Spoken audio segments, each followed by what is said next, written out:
filthy strays like you don't stop in our town, Dwayne Cutter snarled, jabbing a grease-blackened finger into Maya Henderson's chest, rocking her against the car door. His men tightened the circle, engines rumbling like a warning. "You get gas where your kind belongs," he added, nodding for two bikers to seize her arms. Their fists clamped around her biceps, pinning her in place while another biker lifted his phone. "Come on, sweetheart. Give us that scared look." Maya didn't move, didn't blink, held herself still like steel. None of them noticed the lone Harley rolling closer, carrying the man they'd soon regret provoking.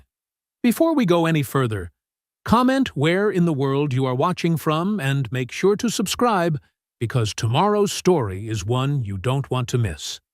Maya's heart thundered in her chest, but she kept her breathing steady. 25 years of nursing had taught her to stay calm in emergencies. This was just another crisis to manage, even if her hands trembled slightly as she gripped her gas pump. The afternoon sun beat down mercilessly on the cracked asphalt. Heat waves rippled off the chrome of the motorcycles surrounding her, their engines growling like hungry predators. The smell of hot metal and exhaust fumes made her nose wrinkle. "I asked you a question," Dwayne sneered, taking another step closer. His leather vest creaked as he moved, patches displaying Confederate flags and racist symbols that made Maya's stomach turn. "You sure this is your neighborhood, sweetheart?" Maya kept her voice level, professional, the same tone she used with difficult patients. "I'm just getting gas, then I'll be on my way." One of the bikers laughed, the sound sharp and ugly. "Hear that, boys? She'll be on her way." He pulled out his phone and started recording, pointing it directly at her face. "Come on, smile for us." Through the gas station's grimy window, Maya caught Lena's eye. The clerk's face was pale, her hands fidgeting with her phone before quickly dropping it below the counter. Maya couldn't blame her for hesitating. In a town like this, calling the police might make things worse instead of better. "Actually," Dwayne said, moving to lean against Maya's car door, his fingers leaving greasy smudges on the clean blue paint, "maybe you ought to stick around. We don't get many visitors out here." The way he said visitors made it clear he meant something far uglier. Another biker spat on the ground near Maya's shoes. "Yeah, this ain't really your kind of place." Maya's grip tightened on the gas pump. She'd lived through decades of this. The subtle threats, the not-so-subtle slurs, the constant reminder that some people viewed her very existence as a provocation. Usually, she would swallow her anger, stay quiet, live to drive another day. But something in her had shifted. Maybe it was exhaustion from her 12-hour shift. Maybe it was the weight of all those years of keeping her head down. "I have every right to be here," she said, her voice carrying across the lot. "And I'm not going to pretend otherwise to make you comfortable." The biker's grins faltered for a moment, surprised by her defiance. Dwayne's face darkened as he pushed off her car, boots scraping against pavement as he stepped even closer. "Rights?" He spat the word like it tasted bad. "Let me tell you something about rights in Iron County." A biker with a patchy beard reached out and slapped Maya's gas cap closed with a sharp click. Another one revved his engine, the sudden roar making her flinch despite herself. They were playing with her, like cats toying with a mouse. Inside the store, Lena had disappeared from view. Maya couldn't tell if she'd finally called for help or if she was simply hiding. The sun felt too bright, too exposed, making her feel like she was on stage in some terrible performance. "We keep order around here," Dwayne continued, now close enough that Maya could smell stale cigarettes on his breath. "Been doing it for generations. And we don't much like outsiders coming in, thinking they can just—" "I'm not an outsider," Maya cut him off, surprising herself with her own steadiness. "I've lived in this county for 30 years. I've probably taken care of your relatives in the hospital. I've helped deliver your neighbors' babies. I belong here just as much as you do." That was the wrong thing to say. Maya knew it as soon as the words left her mouth.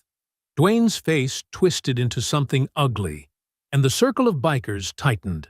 Someone knocked over her purse, spilling its contents across the hot pavement. Her keys glinted in the sunlight, just out of reach. "You hear that, boys?" Dwayne's voice dropped to a dangerous growl. "She thinks she belongs here. Thinks she's just like us." He reached out and flicked Maya's nurse ID badge where it hung from her scrub top. Got herself some education, got herself a nice car, and now she thinks she can talk back? The biker with the phone laughed. "Give us a speech about equality next. That always goes over real well around here."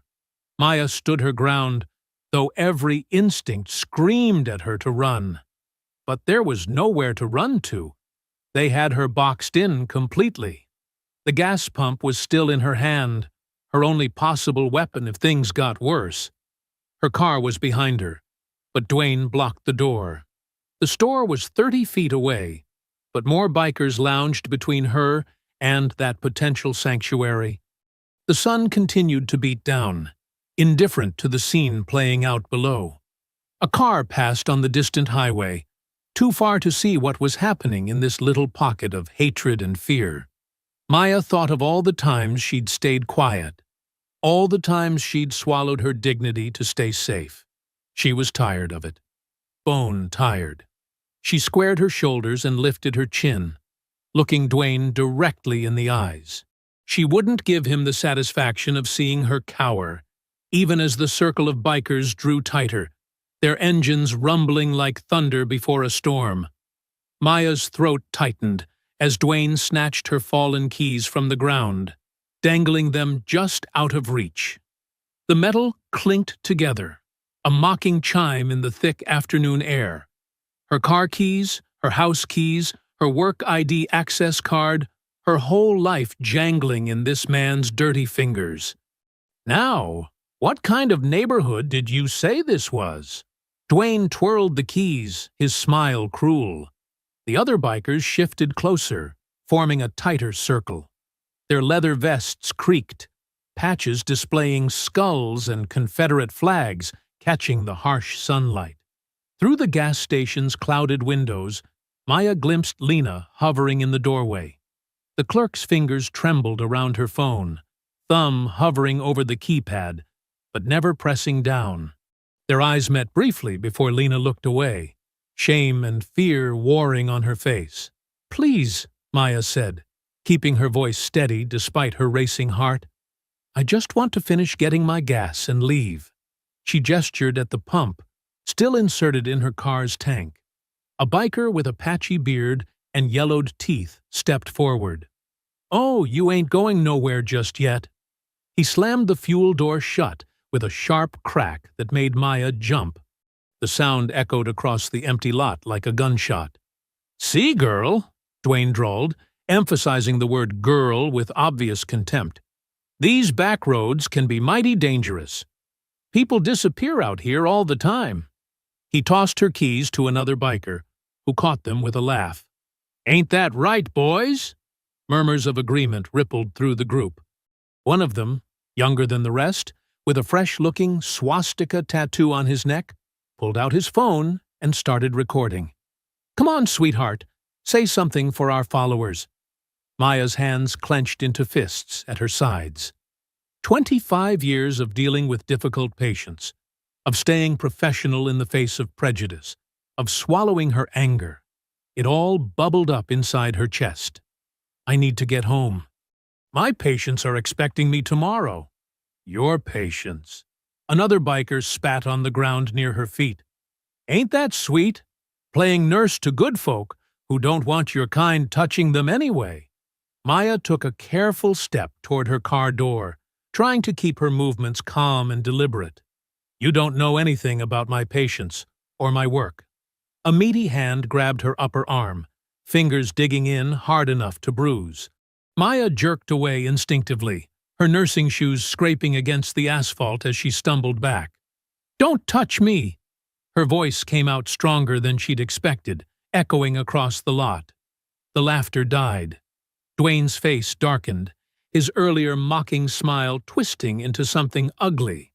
"Getting mighty uppity there," he growled, closing the distance between them. "Seems like somebody needs to teach you some respect." The other bikers pressed closer, engines still idling, creating a wall of chrome and leather that blocked any escape route. The young one with the phone kept filming, his grin wide and cruel. "I said back off." Maya lifted her chin, even as her heart hammered against her ribs. She'd spent too many years being polite, being careful, trying not to rock the boat. But something in her had snapped. "I have every right to be here." "Rights?" Dwayne barked out a harsh laugh. "You really don't understand where you are, do you?" He looked around at his companions. "Boys, I think we need to explain how things work in Iron County." The circle tightened further. Maya could smell their sweat, their leather, the alcohol on some of their breaths. The sun beat down mercilessly, but she felt cold all over. "Last chance," Dwayne said, his voice dropping to a dangerous whisper. "Apologize for that attitude, and maybe we let you crawl back to whatever hole you came from." Maya met his gaze steadily.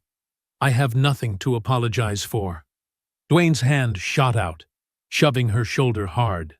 Maya stumbled back against her car, the metal hot against her back through her scrubs. The group of bikers laughed, the sound ugly and anticipatory. "Wrong answer," Dwayne snarled, raising his hand again.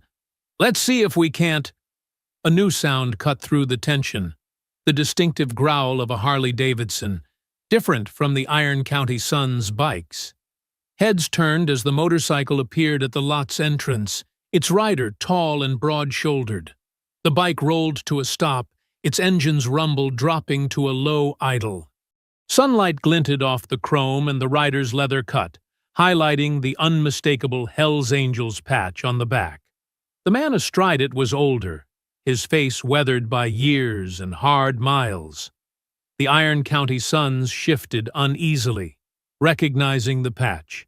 Even Dwayne's hand lowered slightly as he watched Jack Rebel Malloy swing his leg over his bike and plant his boots on the asphalt. The new arrival killed his engine, the sudden silence heavy with tension. Maya stood frozen against her car, watching as the older biker straightened to his full height, his eyes taking in the scene before him with cold calculation. No one moved. Even the young biker's phone lowered slightly, though it kept recording. The afternoon heat seemed to press down harder, the air thick with the scent of hot metal and fear. The rumble of engines died one by one, leaving an eerie quiet hanging over the sun-baked lot. Jack Malloy dismounted his Harley with deliberate slowness, his weathered boots hitting the asphalt with a solid thud. The Hell's Angels patch on his cut seemed to absorb the harsh sunlight, commanding attention from every pair of eyes in the lot. He took his time, scanning the scene like he was counting heads and measuring distances. His gaze swept from Maya pressed against her car, to Dwayne's aggressive stance, to the circle of Iron County Suns who had suddenly gone very still. "Afternoon," Jack said, his voice gravelly and low. He didn't raise it, didn't need to. The quiet carried his words clearly across the lot. "Looks like quite a welcome party you boys got going here." Dwayne's jaw worked, his earlier confidence flickering as he processed the patch on Jack's back. The other bikers shifted their weight, some taking small steps backward, creating gaps in their circle. Even the one filming lowered his phone slightly, though the red recording light still blinked. Jack walked forward with measured steps, his boots crunching on loose gravel. He moved like someone who knew exactly how much space he needed, exactly how far he could let someone get before reacting. There was nothing rushed about it, nothing that screamed of fear or uncertainty. He positioned himself carefully between Maya and Dwayne. "Way I see it," he said, "this lady's trying to get her gas and head home. Think we ought to let her do that?"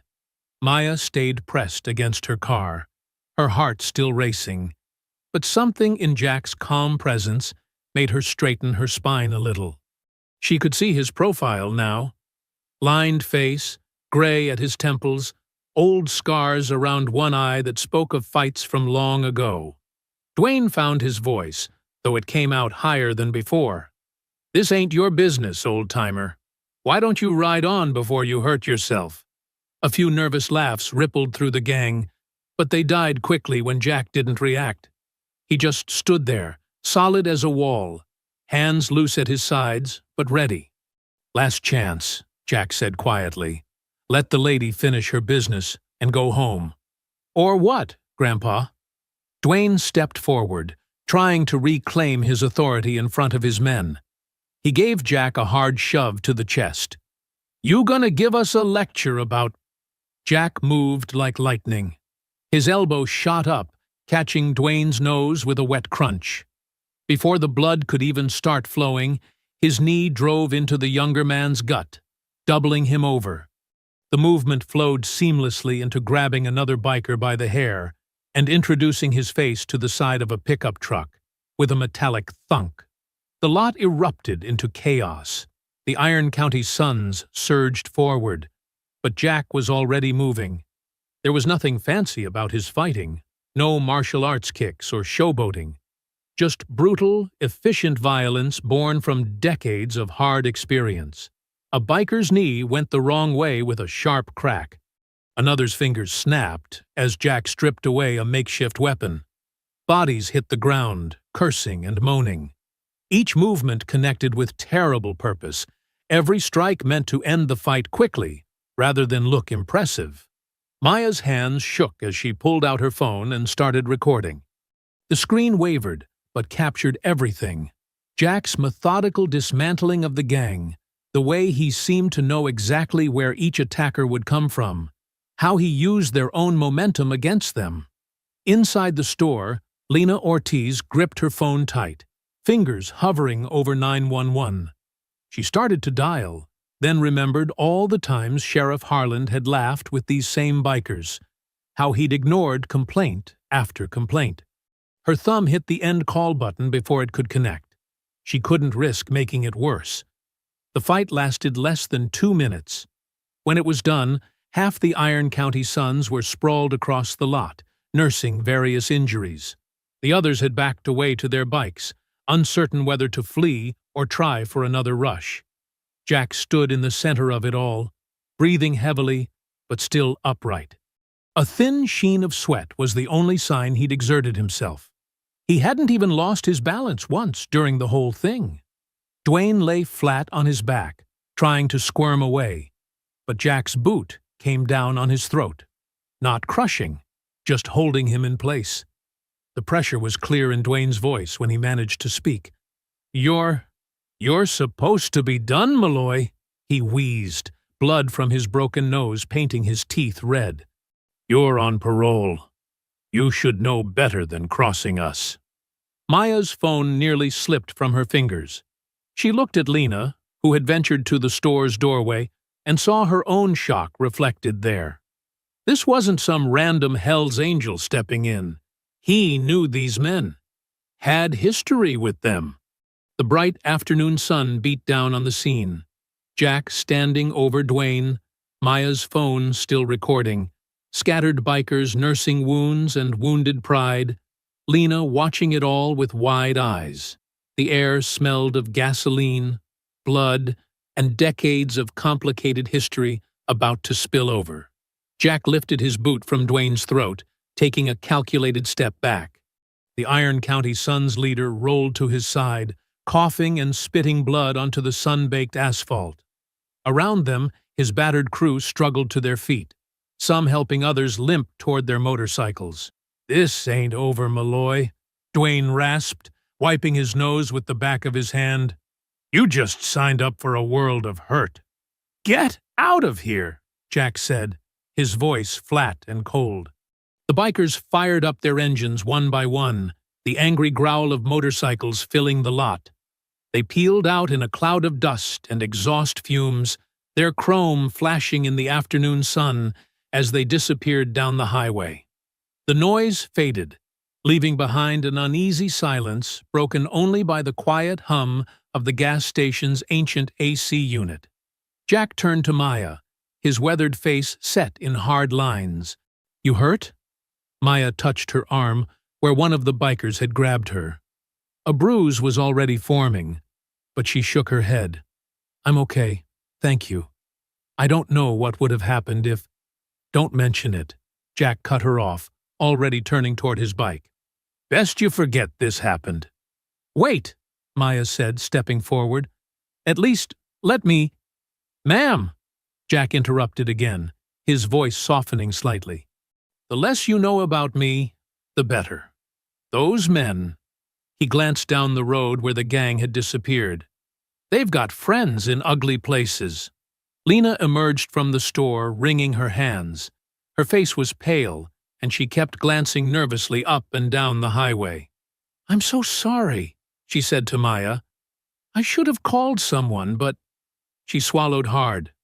"The sheriff, he's real close with those guys. Last time someone complained, their house got vandalized the next day.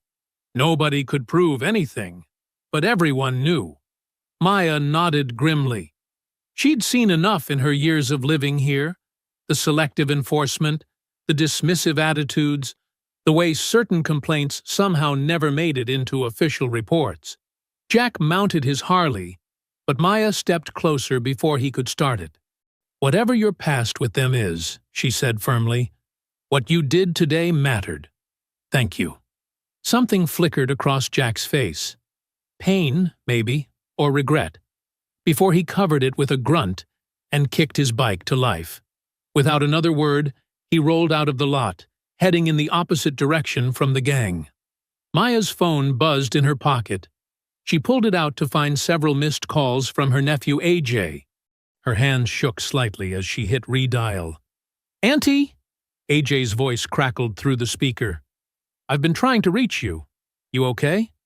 "I'm fine, baby," Maya assured him, then described what had happened while Lena hovered nearby, still looking nervous.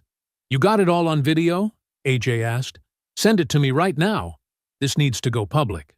"I don't know." Maya hesitated, thinking about Lena's warning about retaliation. "Auntie Maya," AJ's voice grew serious, "how many times have we watched stuff like this happen? How many times have they gotten away with it because nobody spoke up? You've got proof this time." Maya sent him the video, then drove home in a daze, her mind replaying the confrontation over and over. She fixed herself dinner but barely tasted it, checking her phone constantly as AJ texted updates about trimming and stabilizing the footage. As night fell, she sat in her living room, staring at the upload screen. Her finger hovered over the post button as doubts crashed through her mind. What if the gang came after her? What if the sheriff found a way to make her life hell? What if? Then she remembered all the times she'd stayed quiet. The snide comments at work she'd pretended not to hear. The way she planned her routes to avoid certain areas. The constant mental calculations of what time was safe to get gas, buy groceries, exist in public spaces. She thought of her late husband saying, "Sometimes staying safe means staying silent, and sometimes staying silent kills you slower than taking the risk." Maya typed a simple caption. "This happened today at the Highway 23 gas station. Iron County Sons gang harassing me until a stranger intervened. Sheriff's office has ignored complaints about this group for years. Not staying quiet anymore." Her thumb pressed post before she could second-guess herself again. She tried to sleep, but kept checking her phone. By midnight, the video had hundreds of shares. Comments poured in, people recognizing the gang members, sharing their own stories of harassment, praising the mysterious Hell's Angel who stepped in. Local social justice groups began tagging news outlets. Maya watched the numbers climb, feeling simultaneously exposed and empowered. Every share was like a tiny act of defiance. Every supportive comment, a brick in a wall of solidarity. But she also knew that somewhere out there, Dwayne and his crew were seeing the same shares, reading the same comments, nursing their wounds and their wounded pride. By sunrise, the video had gone viral. Over 10,000 shares, comments flooding in from across the country. Maya sat at her kitchen table, coffee growing cold beside her, watching the notification counter tick upward. Her phone hadn't stopped buzzing since she woke up. She clicked on one comment that read, "Iron County's sons have been terrorizing people for years. Finally, someone caught them on camera. Time for things to change." Her hands trembled slightly as she set the phone down. There was no going back now. The truth was out there, spreading faster than she could track it, beyond anyone's power to contain it. The morning sun streamed through Maya's kitchen window as she sat at her small oak table, both hands wrapped around a coffee mug that had long since gone cold. Her phone buzzed constantly, each notification making her flinch slightly. The video had exploded overnight, reaching far beyond Iron County's borders. "You're so brave," read one comment. "About time someone exposed these thugs," said another. But mixed in with the support were darker messages. Racial slurs, threats of violence, promises to teach her a lesson. Some came from accounts with Confederate flag avatars, others from blank profiles created in the last few hours. Maya's hand trembled as she scrolled, making the screen shake. She set the phone down and took a deep breath, trying to steady herself. The morning news played quietly on her small kitchen TV, showing traffic and weather. The normal rhythm of life continuing as if everything hadn't just changed. Her phone lit up with AJ's face, and she grabbed it quickly. "Morning, baby." "Auntie, you seeing all this?" AJ's voice crackled with energy despite the early hour. "The video's everywhere. Civil rights groups are sharing it. News outlets are asking for permission to air it. You did the right thing." "And the threats?" Maya asked quietly. "I'm documenting everything," AJ assured her. "Screenshots, archives, IP addresses when I can get them. I'm catching an early bus down there. Should be in town by tonight. We need to—" A flash of white and blue through her front window caught Maya's attention. Her breath caught as she watched a patrol car pull up to her curb, followed by another. "AJ, I need to go. Police are here." "Record everything," AJ said quickly. "I mean it, Auntie. Start your phone recording right now." Maya ended the call and propped her phone against the fruit bowl, camera facing the front door. Through the window, she watched Sheriff Roy Harlan step out of his vehicle, adjusting his belt with practiced casualness. Two deputies flanked him as he approached her porch, his boots heavy on the wooden steps. The doorbell chimed. Maya stood slowly, smoothed her shirt, and walked to answer it. Her heart hammered, but she kept her face neutral as she opened the door. "Ms. Henderson." Sheriff Harlan's smile was TV commercial perfect, not quite reaching his pale blue eyes. "Beautiful morning, isn't it? Mind if we come in for a chat?" Maya gestured them inside, noting how the deputies positioned themselves. One by the door, one near the kitchen entrance, boxing her in without being obvious about it. "Coffee?" she offered, more to have something to do with her hands than actual hospitality. "That's mighty kind, but we won't take much of your time." Harlan settled into her armchair uninvited, still wearing that practiced smile. "Quite a day you had yesterday.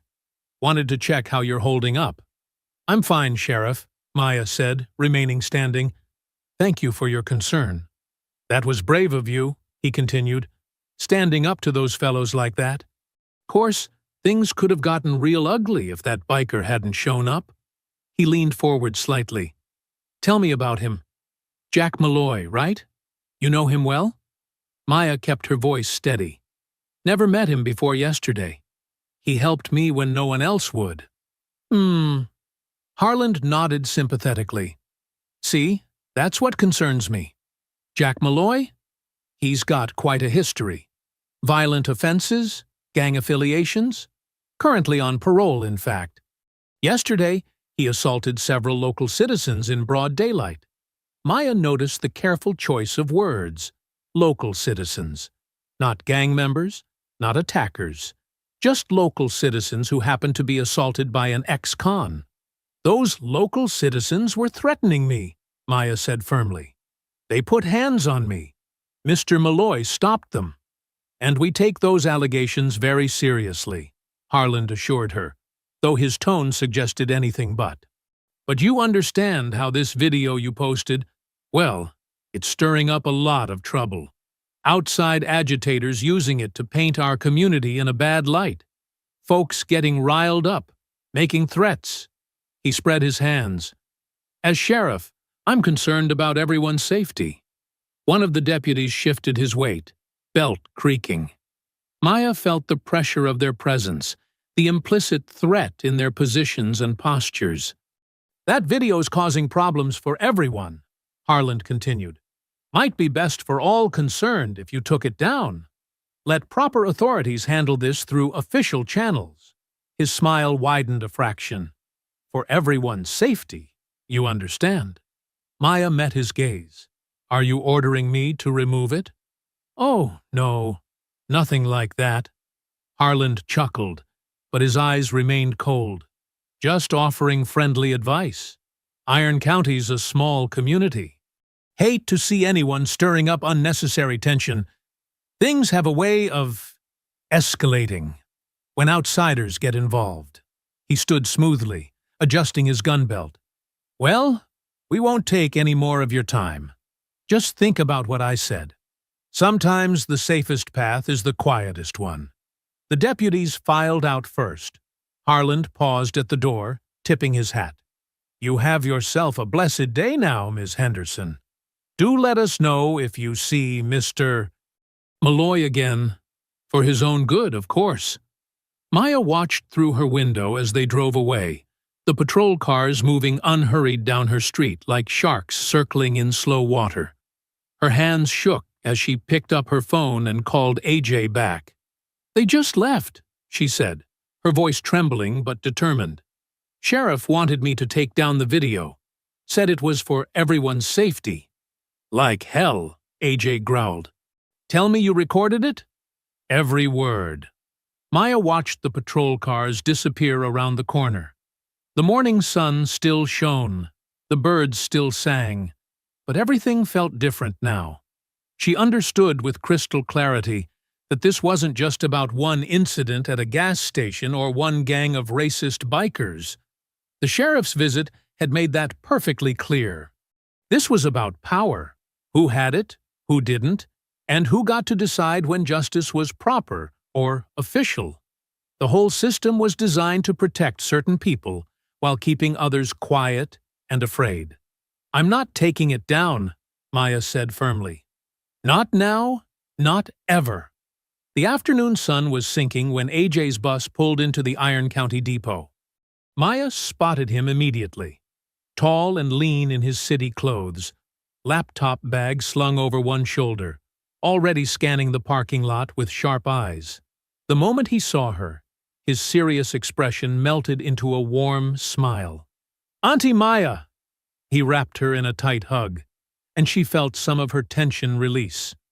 Having him here made everything feel more manageable. Let me look at you, she said, holding him at arm's length. Despite his professional attire, she still saw the little boy who used to spend summers with her, always with his nose in a computer manual or taking apart old phones. I'm fine, he assured her, but his eyes were worried. You're the one I'm concerned about. Is your car here? I want to see everything. The gas station, the neighborhood, all of it. We need to document the whole picture. They drove slowly through town, AJ taking video on his phone while Maya pointed out landmarks. Sheriff's office is there, she said, nodding at a brick building with patrol cars parked outside. Courthouse next door. They keep everything nice and close. When they passed the gas station, Maya's hands tightened on the steering wheel. Two motorcycles were parked out front, their riders lounging against them with deliberate casualness. Iron County Suns patches visible on their vests. "That's them?" AJ asked quietly, still recording. "Some of them," Maya confirmed. "Not Dwayne, though." The bikers straightened as Maya's car approached, their poses shifting from lazy to predatory. They stared openly as she drove past, one of them pulling out his phone to film them right back. "They're not even trying to hide it," AJ muttered, checking his footage. "Good. Let them show themselves." Later, as evening settled over the county, they pulled into the gravel lot of the Pine Grove Diner, a weathered building set back from the highway, neon coffee cup flickering in the window. Jack Malloy's Harley was already parked in the shadows at the far end. They found him in a corner booth, facing the door, coffee cooling untouched in front of him. His eyes flicked between them, then to the other customers, then the exits, the constant awareness of someone used to watching his back. "Ms. Henderson," he nodded as they slid into the booth. "This must be the nephew I heard about." "Anthony Johnson," AJ offered his hand. "But everyone calls me AJ. Thank you for helping my aunt." Jack's handshake was brief but firm. A waitress brought more coffee, and they sat in awkward silence until she moved away. "I know you've got questions," Jack said finally, his voice low and gravelly. "About my record. About how I knew those guys. Better to get it all out now." Maya studied him in the harsh diner lighting. The bruises from yesterday's fight were darkening on his weathered face, but his eyes were clear and direct. "I appreciate what you did," she said carefully. "But yes, I need to know the truth. All of it." AJ pulled out his phone. "Mind if I record this?" "For documentation only. We need to establish context in case things escalate." Jack considered the phone, then nodded. "Might as well have it on record." He took a long breath, staring into his coffee. 20 years ago, I rode with crews like Dwayne's. Different names, same ugly business. Did things I'm not proud of. Intimidation runs against black families who didn't know their place. Breaking windows, burning crosses, worse sometimes. Maya felt her stomach twist, but kept her face neutral. Jack continued, his voice heavy with old shame. "One night, it went too far. They wanted to firebomb a church, a black church, active in civil rights work. I couldn't. Something broke in me. Couldn't pretend anymore that we were just preserving heritage or whatever lies we told ourselves. I went to the FBI, testified against the whole chapter." "That's why you're on parole?" AJ asked, keeping his tone professional. Jack nodded. "Plea deal. I did time for my part in earlier incidents, but they reduced the sentence for my cooperation. Been trying to not make up for it exactly. You can't make up for that kind of evil, but at least not be part of it anymore. Not stand by when I see it happening." "The Hells Angels patch," Maya said. "How does that fit in?" "Different chapter, different philosophy. They knew my past, knew I'd changed. Gave me a chance to earn my way back to something better. It's complicated." He rubbed his face tiredly. "Look, I'm not asking for forgiveness or trying to play hero. Just wanted you to know who you're dealing with. The whole truth." AJ stopped the recording and slid his phone away. "We're not here to judge your past, Mr. Malloy. We're documenting the present situation. Building a record of what's happening now, who's involved, what we're up against." Outside, the diner's neon cast alternating red and blue shadows across the parking lot. Jack stood at his Harley, lighting a cigarette with cupped hands, the ember briefly illuminating the scars on his knuckles. His eyes never stopped scanning the dark road, watching for headlights or movement in the shadows. "Dwayne won't let this go," he told them, exhaling smoke. "Men like him can't handle being humiliated, especially not in front of their crew. And that visit from Harland, that means they've got friends in high places, the kind that can make evidence disappear or witnesses change their minds. The next morning dawned gray and humid. Maya's alarm hadn't even gone off when she heard AJ's sharp intake of breath from the guest room, followed by rapid footsteps. "Aunt Maya!" His voice carried an urgency that had her throwing off her covers. "You need to see this." She found him at the front window, phone already recording. Through the gauzy curtains she could see her car in the driveway, and her heart sank. Even from here, the damage was obvious. Deep gouges in the paint, all 4 tires flat and lifeless. "Don't touch anything yet," AJ said quietly. "Let me document everything first." They stepped outside into the muggy morning air. Up close, the vandalism was even worse. Crude racial slurs had been carved into the hood and doors, the metal scarred beyond any simple repair. Glass from her broken taillights crunched under their feet. AJ moved methodically around the vehicle, filming every angle, narrating times and dates in a clear voice. Through partially opened blinds and curtains, faces appeared and disappeared. Neighbors watching but keeping their distance. One elderly woman started to step onto her porch, then caught her husband's warning gesture and retreated inside. "Mrs. Reynolds used to bring me cookies," Maya said softly, watching the closed door. "Now she can't even look me in the eye." AJ squeezed her shoulder. "I'm calling it in. We need an official report, even if nothing comes of it," Maya finished. She knew the drill. Sheriff Harlan took his time arriving. Nearly an hour passed before his cruiser rolled up, followed by a young deputy's car. The sheriff stepped out unhurried, adjusting his hat, scanning the street with the casual interest of someone checking the weather. "Ms. Henderson," he drawled, hands hooked in his belt. "Quite a mess you've got here." "Someone vandalized my car overnight," Maya stated firmly. "The same people who harassed me at the gas station."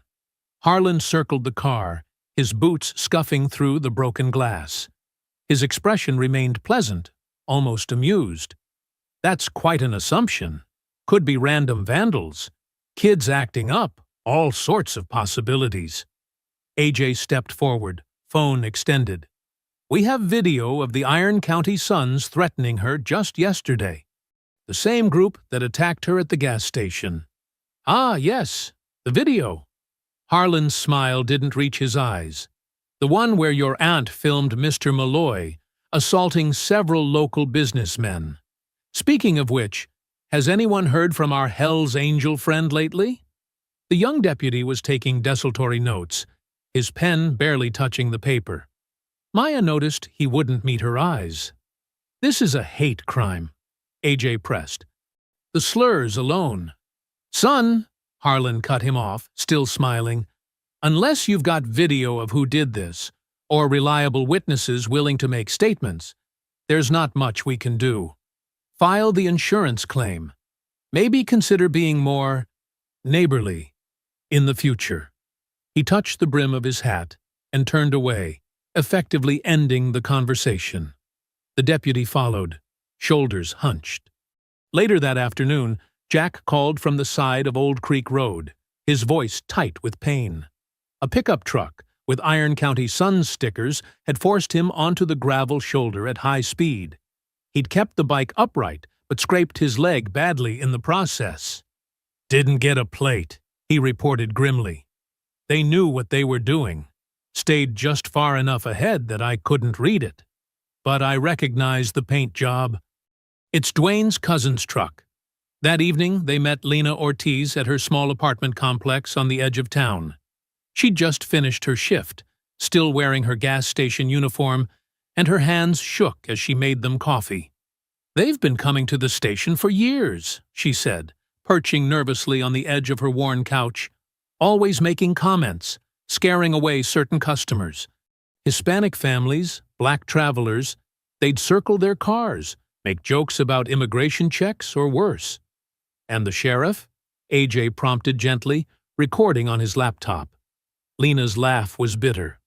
"Oh, he's there all the time, friendly as can be with them. They'll harass someone right in front of him, and he just laughs, calls it boys being boys. One time, they actually knocked down an elderly black man. And Harland? He told the man he must have tripped, said maybe he should be more careful where he walks. Maya saw tears in Lena's eyes. I wanted to help that day at the station, when they surrounded you. But I've seen what happens to people who speak up. You're helping now, Maya assured her. That's what matters. Back at Maya's house, AJ created a secure digital folder. He methodically organized everything: photos of the vandalized car, Jack's detailed description of the road incident, Lena's recorded testimony, the original gas station video, screenshots of online threats, and the sheriff's dismissive response to the damage. The NAACP has a strong local chapter, he said, typing rapidly. And I know a civil rights nonprofit that specializes in cases like this. They need to see all of it. The pattern, the police involvement, everything. Maya watched the progress bar as the files uploaded to the email attachments. Each document, each photo, each video clip felt like another stone being added to a wall between her old life of quiet endurance and whatever came next. Send, AJ said finally, and clicked the button. The messages disappeared into the digital ether, carrying their evidence to people who might be able to help. Maya sat beside him, both of them staring at the screen, feeling the weight of what they'd just set in motion. The next morning's light filtered through Maya's kitchen window as she and AJ huddled over laptops at the breakfast table. Her phone buzzed with an email notification. The civil rights lawyer wanted to meet via video that afternoon. They're taking us seriously, AJ said, relief evident in his voice. But we need more ammunition before that call. His fingers flew across the keyboard, diving deep into local news archives and public records. Maya watched him work, nursing her second coffee. The morning felt heavy with possibility and danger. Jack had texted that he'd join them for the video call from his trailer, not wanting to risk being seen at Maya's house again. Wait! AJ sat up straighter, squinting at his screen. Holy shit! Look at this! He turned his laptop toward Maya. The image was from a local newspaper's website, dated 5 years ago. Iron County Sons host annual charity ride. In the photo, Sheriff Harlan stood beaming beside a younger Dwayne Cutter, both men flanking a oversized check made out to some children's foundation. Behind them hung the Iron County Sons banner, complete with their distinctive logo. They're not even trying to hide it, Maya said, studying the familiar sneer on Dwayne's face, the comfortable way Harlan's hand rested on his shoulder. There's more. AJ opened another tab. Found a whole gallery.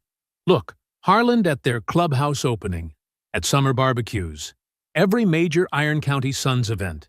He's there, front and center. Maya's phone buzzed again. AJ had set up an encrypted messaging system for anyone wanting to share information safely, and a new contact was reaching out. The message was brief. Young deputy, want to help.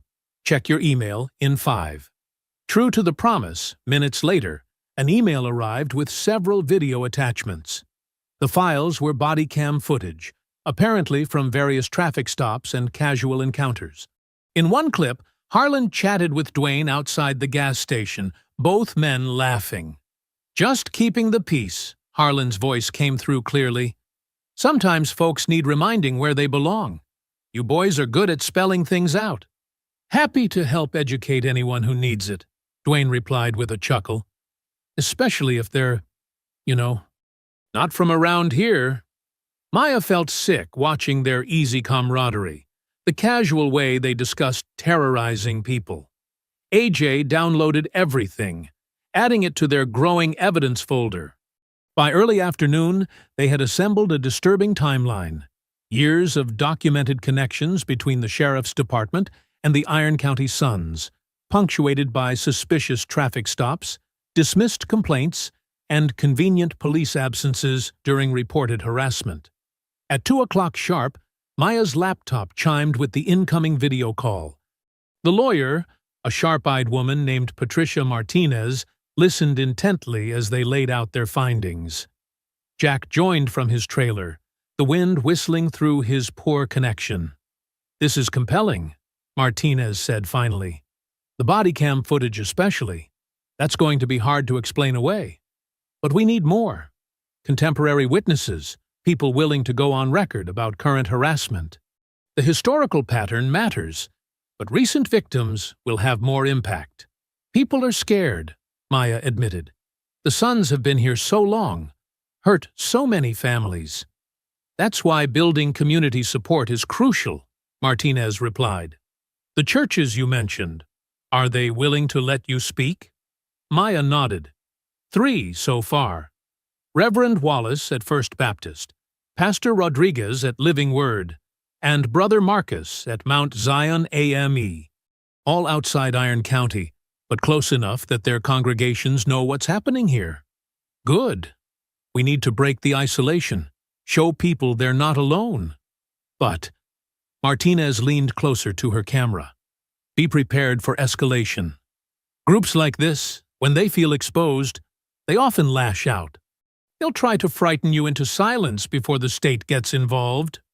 "Already started," Jack growled, holding up his bandaged leg from the road incident. They spent another hour discussing security measures, documentation protocols, and the legal threshold for triggering a state civil rights investigation. By the end, Maya felt both exhausted and energized. They had a plan, allies, and most importantly, proof that the corruption went all the way to the top.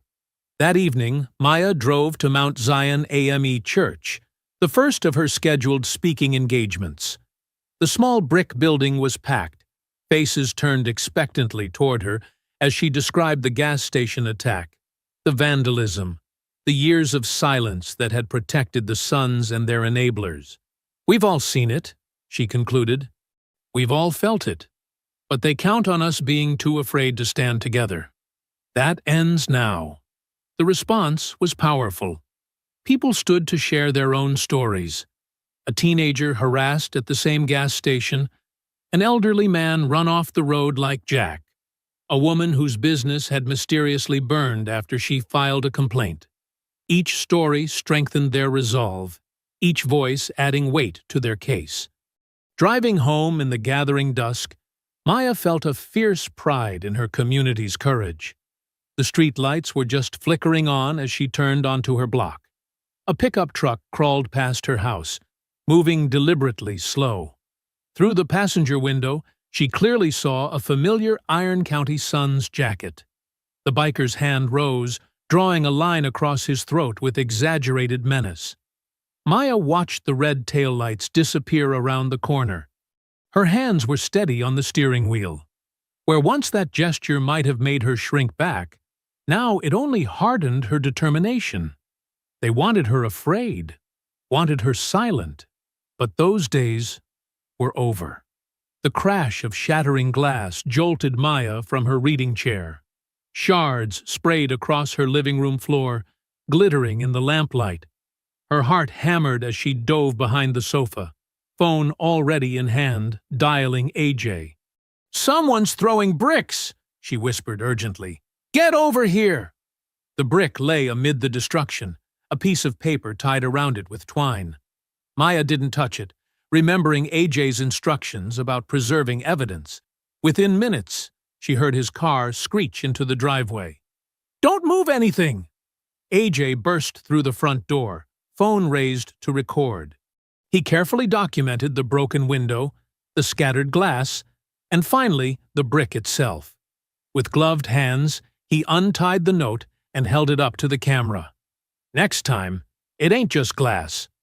I'm calling Patricia right now," he said, referring to their civil rights lawyer. "This is exactly what she warned us about." His fingers flew across his phone screen while Maya hugged herself, staring at the jagged hole in her window. Red and blue lights strobed through the remaining glass 15 minutes later. 2 deputies stepped carefully through the debris, followed by Sheriff Harland himself. He wore the same pleasant smile he always did, like he was stopping by for coffee, instead of investigating a threat. "Now, Ms. Henderson," he said, notepad open but pen still capped. "Any reason to think this isn't just kids acting up? Friday night. You know how they get." "Kids don't leave death threats," AJ cut in, holding up his phone to show the note. Harland barely glanced at it. "Lots of kids think they're tough guys, making threats they'd never follow through on." "Like the Iron County Suns?" Maya asked quietly. "Are they just playing tough guy games too?" The sheriff's smile tightened. "Let's not jump to conclusions. We'll take a report, increase patrols in the area." He made a few cursory notes, his deputies looking uncomfortable behind him. "We have it all documented," AJ said. "The brick, the note, your response, our lawyer's already been notified." "Well, you just let your fancy lawyer know we're handling it according to procedure." Harlan tipped his hat and left, his patrol car pulling away with deliberate slowness. Maya and AJ spent the next hour boarding up the window. Neither mentioned how the increased patrols would likely mean more harassment, not protection. The next morning brought worse news. Jack called, voice rough with barely controlled anger. "They shot up my trailer last night," he reported. "Drive-by around 3 a.m. Black pickup? Couldn't catch the plates." He described the bullet holes puncturing his walls, how he'd hit the floor at the first shot. "Been around enough gunfire to know when to duck," he said grimly. "You need to stay somewhere else," Maya insisted. "No, I'm staying right here, but I'm sleeping ready now, boots on, weapons close." There was a pause, then Jack added quietly, "Got my old combat knife from Nam, baseball bat too. Let them try coming inside." That afternoon, Maya spoke at Living Word Church, her voice steady despite her sleepless night. The congregation sat in stunned silence as she described the escalating attacks. When she finished, an elderly black woman stood up. "They ran my grandson out of town in '95, she declared. "Same gang, same tricks." Sheriff back then looked the other way too. Others began standing, sharing similar stories. Businesses threatened, homes vandalized, children terrorized. AJ recorded everything, his laptop filling with testimonies spanning decades. A pattern emerged. The Iron County Suns would target anyone they deemed outsiders, while local law enforcement consistently minimized or ignored the violence. The next evening at First Baptist, the crowd had grown. Latino families filled several pews, nodding grimly as Maya spoke. White faces dotted the gathering too. Former victims, concerned citizens, people finally willing to acknowledge the rot in their community. "My husband's garage was vandalized last year," a white woman testified, voice shaking.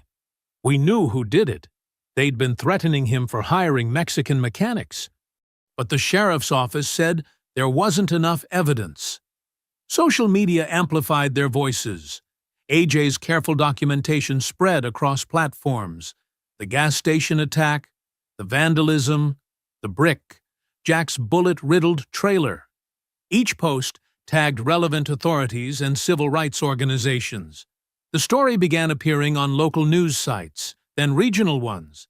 "Look at this," AJ said 3 days later, showing Maya his phone. A reporter from the state capitol had picked up the story, focusing on the documented connection between Sheriff Harland and the Iron County Suns. The article included the charity ride photo and quotes from the leaked body cam footage. Maya's phone rang an hour later. Patricia Martinez, their lawyer, calling with news. "The Attorney General's office reached out," she said without preamble. "They've been monitoring the social media coverage and news reports. They want everything we've got. All the documentation, testimonies, photos, videos. They're particularly interested in evidence of Sheriff Harland's involvement." "Are they actually going to do something?" Maya asked, hardly daring to hope. "They're being careful with their language, but yes, I believe they are. Keep gathering evidence. Keep speaking out. The pressure is working." That evening, Maya stood at her boarded-up window, remembering the brick's trajectory, the explosion of glass, the crude threat. Outside, a patrol car rolled past, one of Harlan's promised increased patrols. The deputy inside didn't wave or slow down, just watched her house with empty eyes. Her phone buzzed with another message from Jack. "More bikes circling my place. Letting you know where I am if anything happens." She typed back quickly, making sure he knew to keep recording everything. The Iron County Suns were escalating, but so was the resistance against them. Every threat they made, every act of intimidation, only added to the mounting evidence of their crimes. Maya touched the rough plywood covering her window, feeling not fear, but a grim satisfaction. They thought violence would silence her. Instead, it was giving her a louder voice. Maya stood in her kitchen, watching the morning news with AJ. The anchor's voice filled the room. The State Attorney General's office has announced a preliminary civil rights investigation into allegations of systemic racism and corruption in Iron County law enforcement, specifically focusing on connections between the Sheriff's Department and a local motorcycle gang known as the Iron County Suns. "They're actually doing it," Maya whispered, gripping her coffee mug tight. Camera crews descended on their small town like locusts. The gas station where it all began became their favorite backdrop, reporters standing where Maya had once feared for her life. Lena watched nervously from behind the counter as journalists interviewed locals about the Iron County Suns and Sheriff Harland. By noon, Sheriff Harland called an emergency press conference on the courthouse steps. He stood at the podium in his crisp uniform, badges gleaming, the picture of rural law enforcement. "These allegations are nothing more than political attacks," he declared, voice steady but eyes hard. "Our department has always served all citizens equally under the law. Any suggestion otherwise is simply false." The reporters weren't buying it. A journalist from Atlanta thrust her microphone forward. "Sheriff, how do you explain these photos showing you at multiple events with Dwayne Cutter, the gang leader currently under investigation?" "Those were charity events," Harland replied smoothly. "The Iron County Suns participate in toy drives, fundraisers. As sheriff, I attend many community functions. What about the body cam footage where you discuss scaring off outsiders with Mr. Cutter?" Another reporter called out. Harland's smile tightened. "That footage is taken completely out of context. We were discussing legitimate concerns about drug trafficking from outside our jurisdiction." The questions grew more pointed. Harland's answers became increasingly clipped. When asked about Maya's viral video, he insisted he couldn't comment on ongoing investigations. That afternoon, the district attorney's office announced assault charges against Dwayne Cutter and 2 other Iron County Suns members for the gas station attack. The DA looked uncomfortable at his own press conference, reading from prepared statements and refusing follow-up questions. The evidence, including video footage and witness statements, supports charging these individuals with assault, intimidation, and civil rights violations, he recited mechanically. Maya watched it all unfold on AJ's laptop in her living room. Jack sat in her reading chair, his weathered face unreadable. "They're actually doing something," Maya said. "The system's working." "Don't celebrate yet," Jack warned, but even he couldn't completely hide his relief. Support poured in from everywhere. After Sunday service, church members hugged Maya, congratulating her on standing strong. Online messages praised her courage. Local teenagers made TikTok videos about taking down corrupt cops. The Iron County Suns were notably absent from their usual haunts. No more intimidating loitering at the gas station, no more threatening drive-bys. "Maybe they finally got the message," AJ said hopefully, scrolling through positive comments on their latest social media updates. Maya spoke at a community meeting that evening, sharing her story again, but this time with triumph rather than fear. "This isn't just about one incident or one group," she told the packed room. This is about changing a system that protected bullies and punished victims. We're showing that justice is possible when we stand together." The crowd applauded. Even some white residents who'd initially been skeptical now nodded along. The mood was cautiously optimistic. Local news covered the state investigation's first steps. Investigators interviewed witnesses, collected documents, and reviewed years of complaint records. Maya provided them with AJ's meticulously organized evidence file. The civil rights lawyers seemed confident. "This is textbook systemic discrimination," Patricia Martinez told them during a video call. "The state has everything they need to act." For the first time in weeks, Maya slept through the night without startling at every sound. The boarded window remained an ugly reminder, but it felt more like a badge of honor now. Proof that she'd stood her ground and won. Jack maintained his vigilance but allowed himself small moments of peace. He fixed his bullet-damaged trailer, replaced some furniture, and even started talking about teaching motorcycle maintenance at the community college. "Might as well use my skills for something good," he said gruffly, when Maya expressed surprise at his plans. A week into the investigation, Maya drove past the gas station and saw no Confederate flags, no threatening bikers, just ordinary customers going about their day. Lena waved from behind the counter, standing taller now. The Iron County Suns had grown quieter, their usual swagger dampened by public scrutiny and pending charges. When they did appear in town, they kept their heads down and avoided eye contact. Their silence felt like victory. That evening, Jack finished some late repairs on his Harley and headed home as the sun set. The familiar rumble of his bike echoed off empty buildings as he took the back roads to avoid attention. Old habits die hard. In his mirrors, headlights appeared. Then more headlights. A convoy of bikes and trucks materialized behind him, gaining speed. Jack recognized the lead truck, Dwayne's black pickup. "Damn," Jack muttered as the vehicles closed in tight around him, their engines drowning out his own. The apparent peace had been an illusion. The Iron County Suns weren't done at all. The convoy's headlights blazed in Jack's mirrors as they herded him toward the empty strip mall.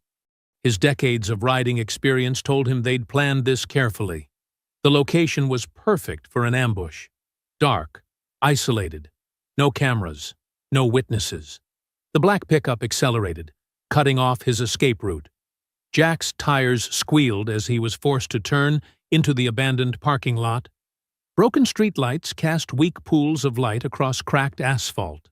Weeds pushed through the concrete, nature slowly reclaiming this forgotten space. Engines roared as bikes and trucks boxed him in. Jack killed his Harley's engine, planted his boots on the ground, and faced the approaching figures. He counted at least 8 men emerging from vehicles. Dwayne Cutter stepped into the dim light, a crowbar gleaming in his hand. "Time to retire, old man," Dwayne sneered. "Should have stayed in your lane. Still need a whole gang to face one grandpa?" Jack's voice was steady despite his racing heart. His fingers wrapped around the thick metal chain he'd started carrying in his jacket. They came at him from all sides. Jack swung the chain in a wide arc, catching the first attacker across the face. Bone crunched. The man went down screaming. Jack drove his knee into another's groin, then smashed an elbow into approaching teeth. But there were too many. A crowbar caught him in the ribs. Once, twice. Sharp pain exploded through his chest. He staggered but managed to grab the weapon, yanking its wielder off balance. Jack's fist connected with the man's nose, spraying blood. "Hold him!" Dwayne barked. Strong hands grabbed Jack's arms. He thrashed and broke free, but a boot swept his legs. He hit the pavement hard. Steel-toed boots slammed into his sides. Someone stomped on his hand. Jack curled inward, protecting his vital organs like he'd learned in prison fights years ago. The beating seemed endless. Jack's vision blurred. Blood filled his mouth. His ribs screamed in agony with each labored breath. Through the pain, he heard Dwayne's voice. "That's enough. Let the cops find him." Sirens wailed in the distance. Jack tried to push himself up, but collapsed. His face pressed against cool asphalt as red and blue lights painted the walls. He recognized Sheriff Harlan's voice before darkness clouded his vision. "Well, well," Harlan drawled. "Looks like we caught ourselves a parole violator starting fights again." "He jumped us," Dwayne said, his voice thick with fake innocence. "We were just defending ourselves from this dangerous felon." Rough hands yanked Jack's arms behind his back. Handcuffs bit into his wrists. The cold metal felt familiar, a reminder of the life he'd tried to leave behind. "You're under arrest for assault and parole violation," Harlan announced loudly, playing to his audience of deputies. "Get him up." They hauled Jack to his feet. His legs barely supported him. Through swollen eyes, he saw the Iron County Suns watching, their faces smug with victory. His beloved Harley lay on its side, chrome scratched, mirrors shattered. Across town, other pieces of their carefully built case were crumbling. At the gas station, the manager discovered the security system's hard drive had mysteriously failed. Hours of footage, including backup angles of the original assault on Maya, vanished into digital nothing. In Sheriff Harlan's office, Lena Ortiz sat rigid with fear. Her hands trembled as Harlan leaned over his desk, his friendly smile more threatening than any shout. "Now, Lena," he said softly, "we both know you were confused that day. Stress can play tricks on memory, and we wouldn't want any complications with your employment status or immigration matters." "I'm a citizen," Lena whispered, "born in Arizona. Papers can get lost. Records can be questioned." Harlan slid a document across his desk. "This statement just clarifies what you really saw. Nothing complicated." Lena stared at the paper, tears blurring the words that would undo their case. Her signature would label Maya a liar, paint Jack as the aggressor. But her children needed her job. She couldn't risk everything. With a shaking hand, she signed. The young deputy who'd leaked the damaging body cam footage found his locker cleaned out. A suspension notice citing misconduct under investigation taped to the door. His calls to the police union went straight to voicemail. In Maya's living room, AJ held his aunt as she broke down. Her shoulders shook with sobs of fury and despair. "They're going to get away with everything," she choked out. "Again. They always do." "We'll fight back," AJ promised, but his voice lacked conviction. Their evidence was vanishing. Their witnesses were being silenced. The system they'd trusted was revealing its true colors. In the county jail, Jack sat alone in a cramped cell. His face was a mass of bruises, dried blood crusted in his beard.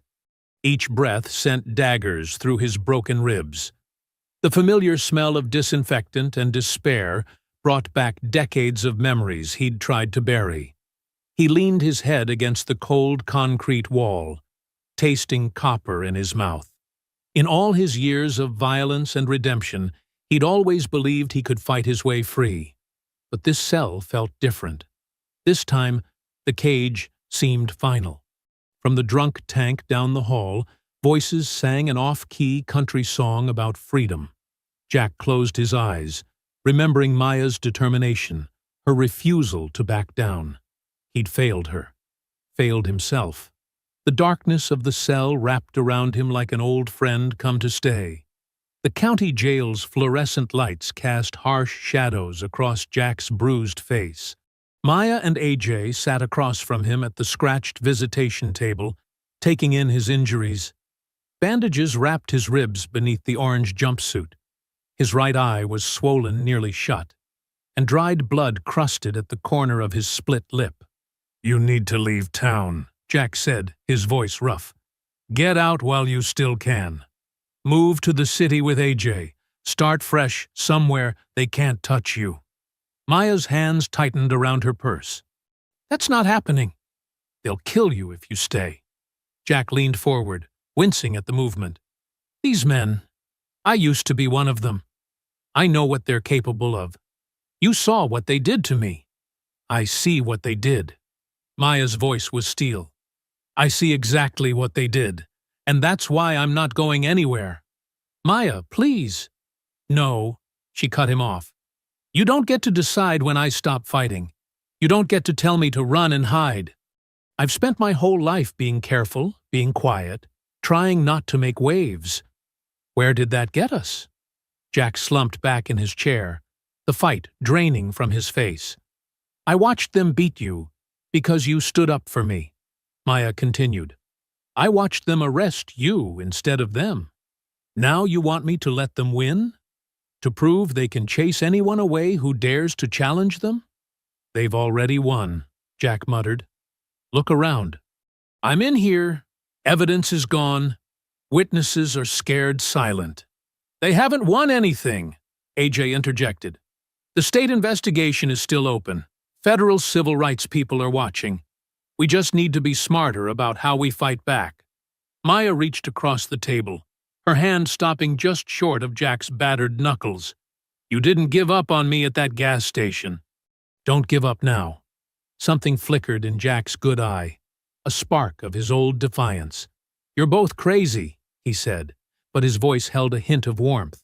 Probably, Maya agreed. But I'm done being their victim. Done being their cautionary tale about staying in my place.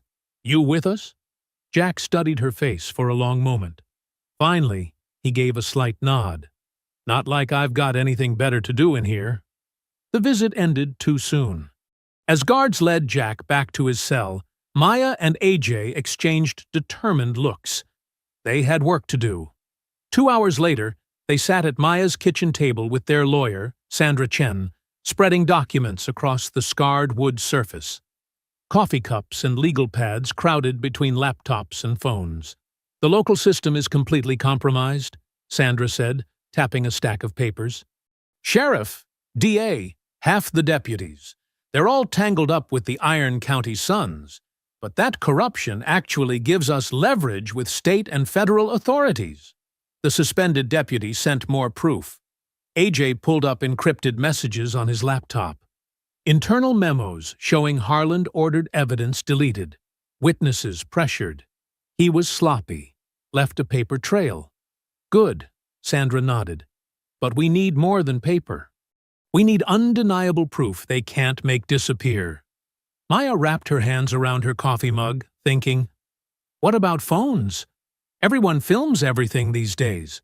They'll just confiscate phones, crash hard drives. AJ shook his head. Then his eyes lit up. Unless we don't store anything locally. We live stream everything. Live stream? Maya asked. Multiple encrypted feeds going straight to cloud servers, social media, news outlets. AJ's fingers flew across his keyboard. If enough people are watching in real time, they can't cover it up. We just need to get them to incriminate themselves on camera. They're too careful now, Sandra warned. After the gas station video, they'll watch what they say and do in public. Then we need them somewhere they feel safe, Maya said. Somewhere they think they can talk freely. AJ's phone buzzed. He glanced at it, then sat up straighter. Speaking of safe spaces, just got an anonymous tip. The Iron County Suns are planning a big freedom rally next weekend. Rural warehouse out past the county line, expecting a huge turnout. Maya met his eyes across the table. The same realization hit them both. This was their chance. A gathering where the gang would be drunk, armed, and arrogant. Where Harland would likely show up off-duty, guard down. Where they could catch everything on multiple live streams before anyone realized what was happening. It's risky, Sandra cautioned. If they catch you filming, everything about this is risky, Maya replied. But we've found our stage. Now, we just need to plan how to use it. AJ was already typing furiously, muttering about camera angles and backup streams. Maya sipped her coffee, imagining the warehouse filled with Iron County Suns, imagining finally exposing every ugly truth they'd tried to bury. Her hand still ached from gripping the visitation table, from wanting to reach out to Jack, but being stopped by rules and plexiglass. She thought of him sitting in his cell, bruised but not broken. Thought of Lena signing that statement under duress. The young deputy stripped of his badge for doing the right thing. All the people these men had hurt and scared over the years, thinking they were untouchable. "We'll need help," she said. "People we can trust to be in position with cameras. People brave enough to stand with us. I know some activists who'd come down from the city," AJ offered. "They know how to document this stuff safely." Sandra started making notes. "I'll alert some colleagues to be ready, have people monitoring the streams. If we catch anything criminal, we can move fast." The kitchen filled with the energy of purpose, of a plan taking shape. Outside, afternoon sun slanted through the windows, casting long shadows across the yard where the gang had left their threats. But Maya didn't feel afraid anymore. She felt ready. The metal door of the county jail groaned open. Jack stepped into the harsh sunlight, squinting as Maya and AJ hurried to meet him. His face was still a mess of purple and yellow bruises, but his eyes held steady determination. "Bond went through faster than expected," he said, limping toward Maya's car. "Your lawyer's good." "Sandra knows how to push the right buttons," AJ replied. "Those photos of your injuries hit social media hard. Plus the deputy's statement about the arrest being suspicious. They couldn't keep you without looking worse." Maya opened the passenger door for Jack, noticing how he winced getting in. "How are the ribs?" "Been better. Been worse." Jack adjusted himself carefully in the seat. "Where are we meeting, everyone?" "Old church basement on Oak Street," AJ said from the back. "Pastor's sympathetic, but wants deniability. We go in different doors, different times." They drove through town carefully, watching for followers. The church sat quiet and dark, its worn brick walls offering silent protection. They entered through the side door, one at a time, descending creaking stairs to where a single bulb lit the basement meeting room. The suspended deputy, James Wilson, was already there, still strange to see in civilian clothes, instead of his uniform. He had a stack of papers on the folding table in front of him. "Took these before they suspended me," he said without preamble. "Harlan's emails going back 6 months. Look at the highlighted parts." Maya leaned over the printouts. Phrases jumped out. "Keep the boys safe from complications. Know how to shut down complainers. Handle it like always." Nothing explicitly criminal, but the pattern was clear. "He was careful with words," Wilson said. "But anyone reading these knows what he meant. The Sons do whatever they want, and he makes sure nothing sticks." "We need more than implications," Jack said, easing himself into a metal chair. "Need them saying it outright." The basement door creaked again. Lena Ortiz slipped in, looking over her shoulder despite being alone. Her hands twisted nervously in front of her. "I'm sorry I'm late," she whispered. "Had to make sure no one followed." "You okay?" Maya asked gently. "You don't have to do this." "Yes, I do." Lena's voice strengthened slightly. "I let them scare me into lying. I need to make it right." AJ pulled equipment from his backpack. Tiny cameras, microphones, earpieces. "These are professional grade. The camera looks like a shirt button. Mic clips inside your collar. Sound and video upload instantly to secure servers." He demonstrated the setup while explaining, "We'll have multiple live streams running. Different angles, different platforms. Everything backs up automatically to cloud storage that the state AG's office can access. Even if they find one camera, others will keep recording." "I got word the rally's expecting over 100 people," Wilson added. "Lots of alcohol, probably weapons. They'll be showing off, running their mouths." "That's what we need," Maya said. "Them bragging about what they've done when they think they're safe." Jack shifted, grimacing at his ribs. What's the cover story for Lena being there? Local restaurant agreed to let me wear their delivery uniform, Lena said. They often cater biker events. No one looks twice at the help. They spent the next hour rehearsing scenarios. Lena practiced activating the camera naturally, positioning herself to capture conversations. Wilson mapped out where state police could stage nearby without being spotted. Maya and AJ would wait in their car with backup equipment, monitoring feeds. Remember, AJ stressed, we're not trying to catch random bikers being racist. We need clear evidence linking Harland to the son's crimes. Need them talking about the gas station attack, the witness intimidation, the evidence tampering. And if things go bad? Maya asked. I'll have state police on speed dial, Wilson said. First sign of real trouble. We shut it down. Jack's face darkened. They'll be armed, drunk, angry about the investigation. Everyone needs to be careful.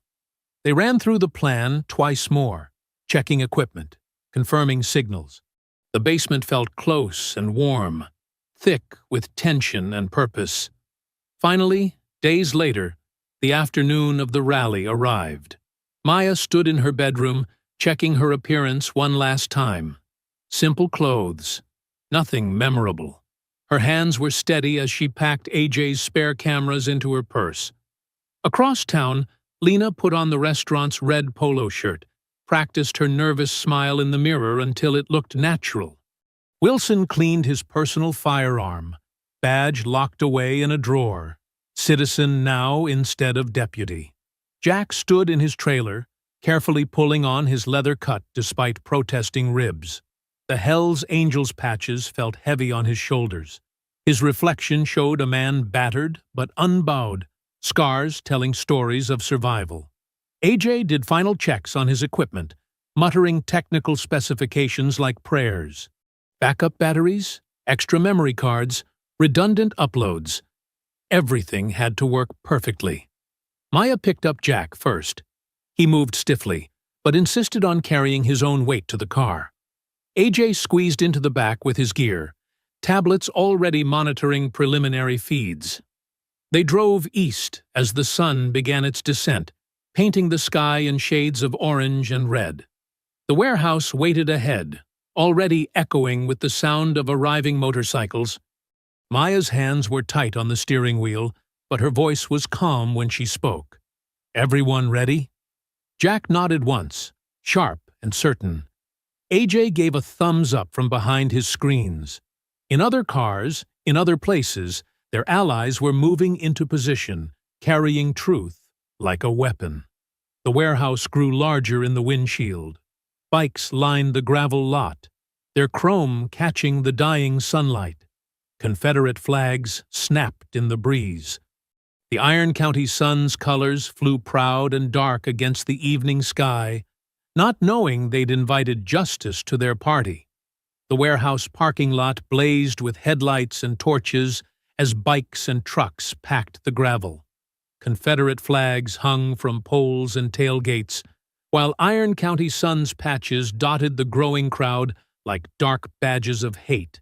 Music thundered from massive speakers, drowning out individual voices into a threatening roar. Dwayne Cutter sprawled in a camping chair near the warehouse entrance, holding court like a backwoods king.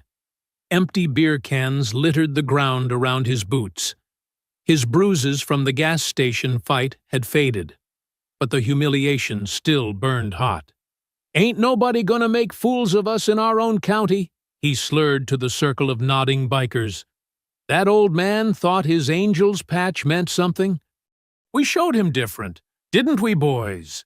Laughter rippled through his audience.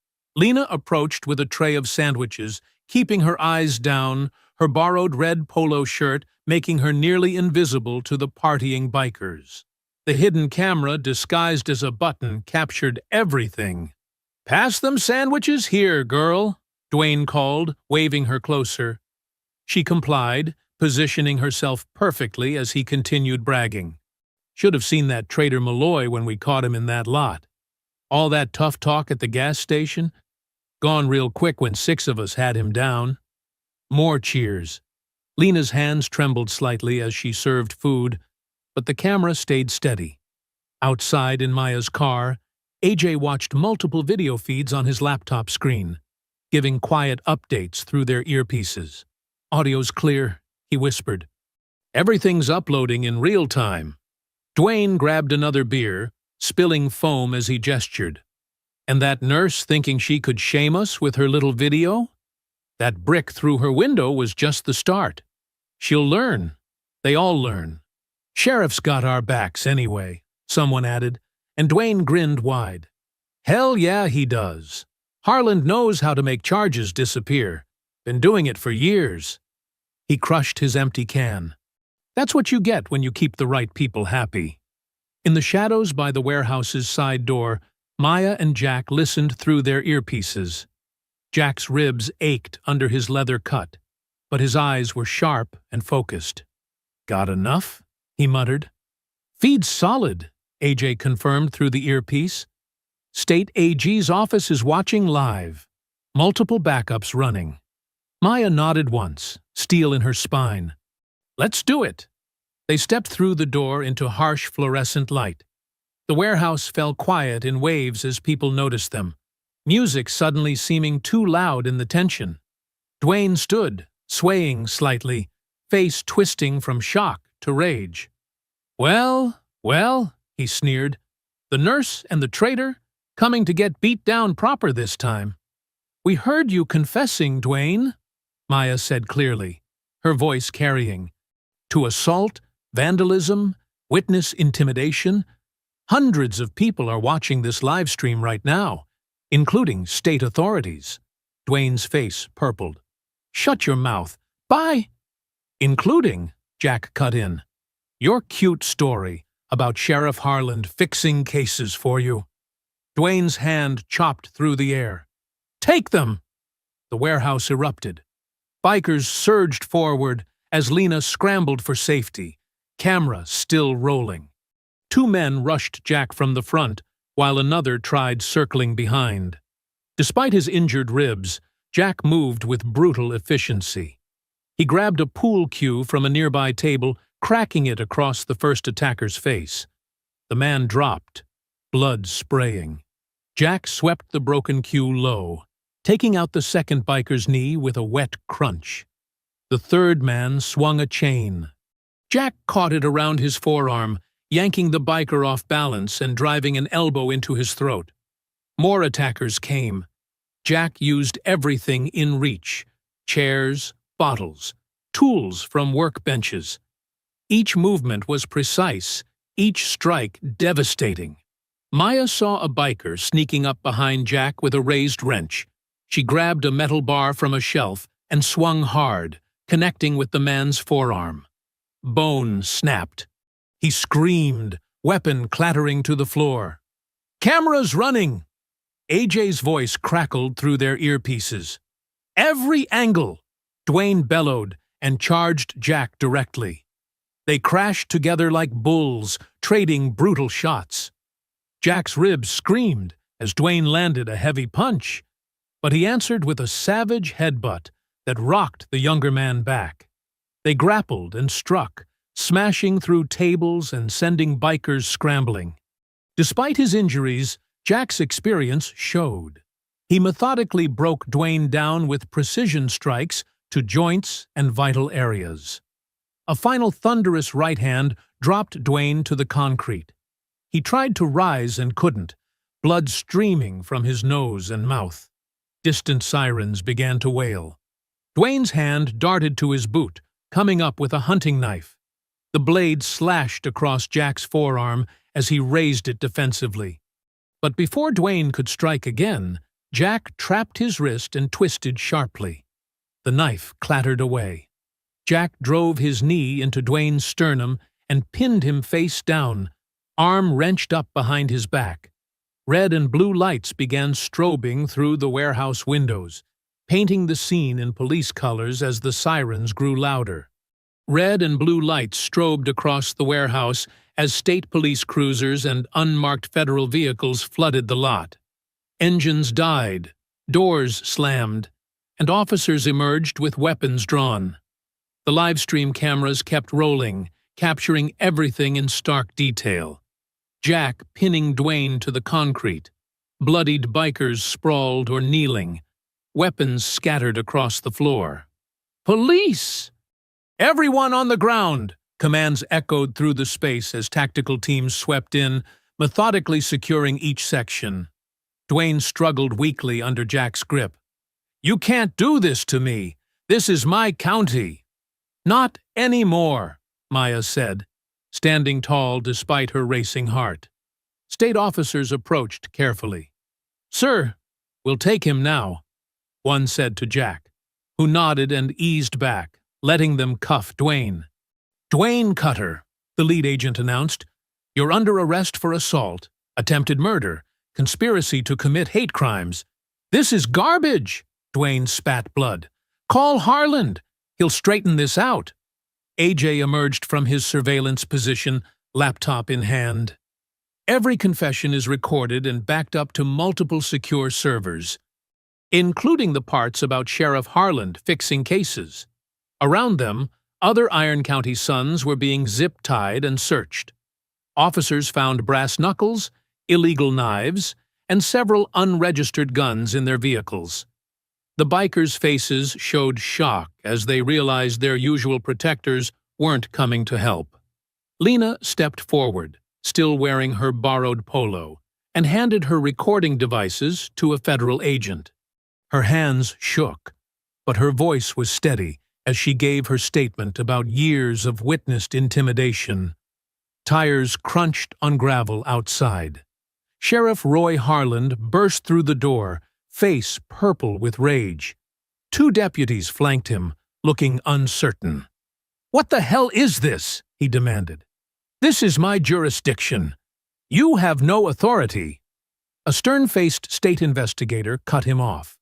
"Actually, Sheriff, we have full authority under federal civil rights statutes." She held up a thick folder. "These are transcripts of your emails discussing case fixing with Mr. Cutter, plus financial records showing unusual payments from Iron County Sons affiliated businesses to your re-election campaign."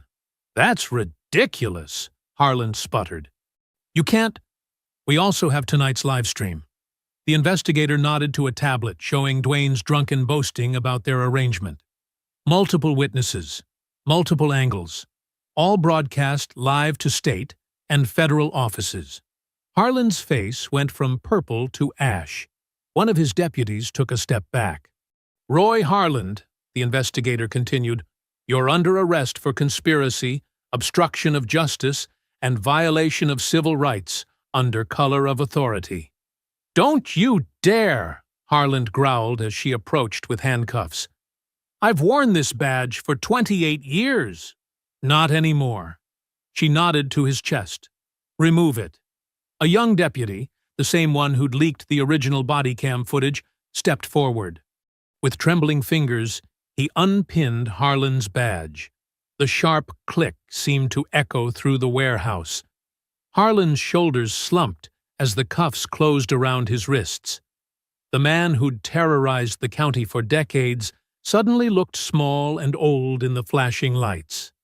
Maya watched them lead both Harland and Dwayne out, followed by a parade of cuffed bikers.